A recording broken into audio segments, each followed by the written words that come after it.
mijn 23e bedacht ik dat ik self-supporting wilde leven. Ik wilde het milieu weinig belasten. Kijk eens hoe mooi. Ik vond het vervelend dat een heleboel natuur kapot ging door milieuvervuiling. Van huis uit maakten wij ook yoghurt en kaas thuis. Dus dat soort dingen, daar was ik wel mee gewoon. Ik heb qua zelfvoorziening bedacht, ja, het komt ergens te liggen tussen alleen maar aardappels verbouwen. Hè, dus dat relatief weinig tijd kost. Tot misschien wel mijn eigen vlas verbouwen om linnen van te maken. En daar ergens tussenin komt het te liggen. Nou, dat is gelukt. Dus in die zin heeft het wel gebracht wat ik zocht.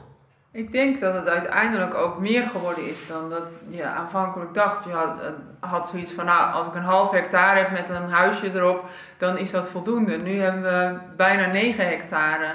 En die moestuin die is er gewoon, maar daaromheen hebben we allerlei natuur gecreëerd.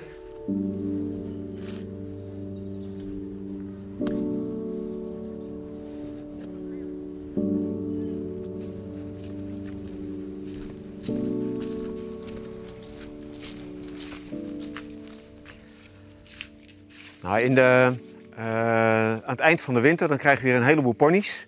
We hebben 120 Exmoor ponies. En een deel verzamelen we dan hier.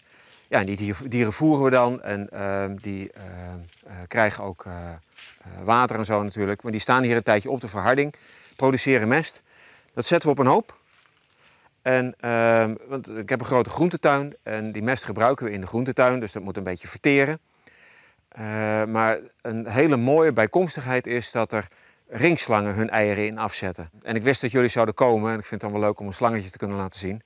Dus eergisteren, toen zag ik een slangetje hier rondkruipen, zo'n jong slangetje. Die heb ik even in een potje gedaan.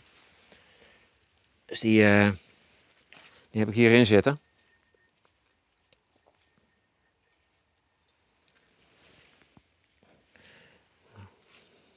Kijk, zo ziet zo'n jong ringslangetje eruit. Zo klein. Er zijn andere mensen die ook een groentetuin hebben en die hebben er geen weet van. Die gaan dan eerder met die mest bezig en die leggen die eieren dan apart. Van, dat zal wel goed komen, maar dat komt niet meer goed over het algemeen.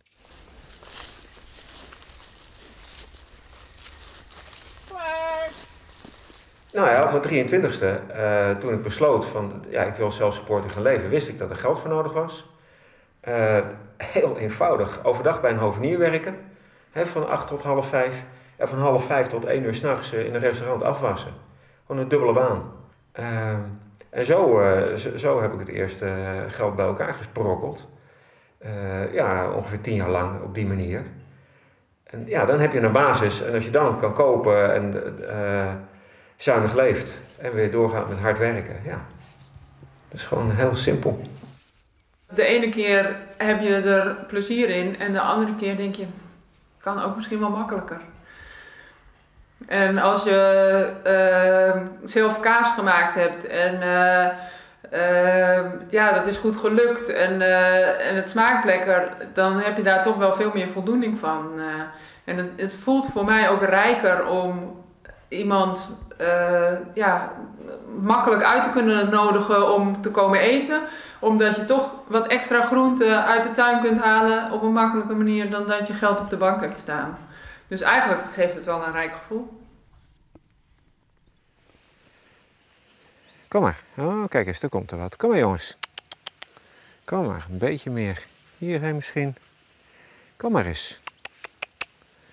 Kom maar, caviaatjes. Kom maar. Kom maar eens even eten. Kom maar. Met een grasmaaier dan maak je van alles in één keer kapot. En zeker als het al wat langer gras is. En die cavia's onderhouden het gewoon makkelijk. En ja, je bent gewoon op safari in je eigen tuin. Of je ze wel of niet ziet, dat is toch wel wat spannend. Soms zijn er jonkies geboren. En, dat is gewoon hartstikke leuk. Een paar hokjes maken, dat ze goed droog en warm kunnen zitten, ook in de winter. Maar ik vind deze kleur heel mooi. Maar dat doet er natuurlijk verder niet zoveel toe. Maar hier leeft een kuddetje van zo'n 30 cavia's.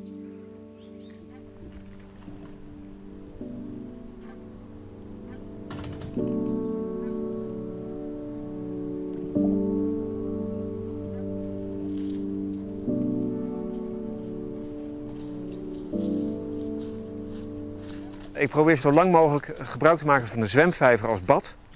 Dat spaart water uit en het verwarmen van dat water als douchewater. Dus ik heb 10 april dit jaar voor het laatst gezwommen. En ik hoop zo lang mogelijk dat vol te houden. De afgelopen jaren hield ik het ongeveer een half jaar vol. Maar dit jaar hoop ik langer dagelijks te kunnen zwemmen. Het is ook gezond voor je, denk ik. En ik vind het ook lekker. Het is koud, maar ook lekker. Nee, als ik zwem, dan hoef ik niet meer te douchen, dan ben ik schoon. En ik vraag wel eens als ik bij mensen in de auto stap die me verder niet kennen, van goh, ruik je ook iets vreemds? Maar nooit dat ze daarin meegaan en vinden dat ik stink of iets dergelijks. Dus niet nodig. Ja, vooral dankbaar. Vooral dankbaar dat we hier mogen wonen en dat het lukt. En natuurlijk lukt niet alles. Hè. Dit jaar was er heel veel slak in de groentetuin en dan, dat is dan wel eens moeilijk. Maar dankbaar voor de dingen die wel goed gaan.